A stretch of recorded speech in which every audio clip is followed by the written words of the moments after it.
India ഭരിച്ച ഒരു സമൂഹത്തിന്റെ ചരിത്രം തന്നെ ഇല്ലാതാക്കാനാണ് ചിലർ ശ്രമിച്ചുകൊണ്ടിരിക്കുന്നത്.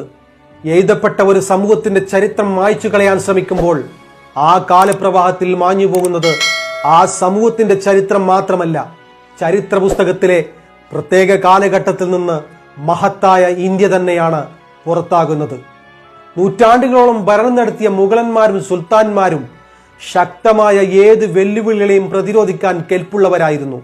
ഫ്രഞ്ചുകാരും പോർച്ചുഗീസുകാരും ഡച്ചുകാരും തുടങ്ങിയ വിദേശ ശക്തികൾക്കെതിരെ അവർ പ്രകടിപ്പിച്ചതും അതുതന്നെയാണ്. കാലത്തിനൊപ്പം ചിന്തിക്കാനുള്ള കഴിവ് മനുഷ്യന് ലഭിക്കുന്നത് വിജ്ഞാനം മുഖേനയാണ്. ബ്രിട്ടീഷുകാരുടെ മേധാവിത്വം സ്ഥാപിക്കുന്നതുവരെ മുസ്ലിങ്ങൾ ഈ രംഗത്ത് മുൻപന്തിയിൽ തന്നെ നിലകൊണ്ടു. 5000 വർഷം പഴക്കമുള്ള ചരകന്റെ ഗ്രന്ഥം ആദ്യമായി പാർസിയിലേക്ക് വിവർത്തനം ചെയ്തു.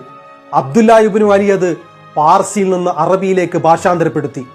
1,00,000-ഓളം ശ്ലോകമുള്ള മഹാഭാരതം പേർഷ്യൻ ഭാഷയിലേക്ക് തർജ്ജമ ചെയ്തത് അക്ബർ ചക്രവർത്തിയുടെ കാലത്താണ്.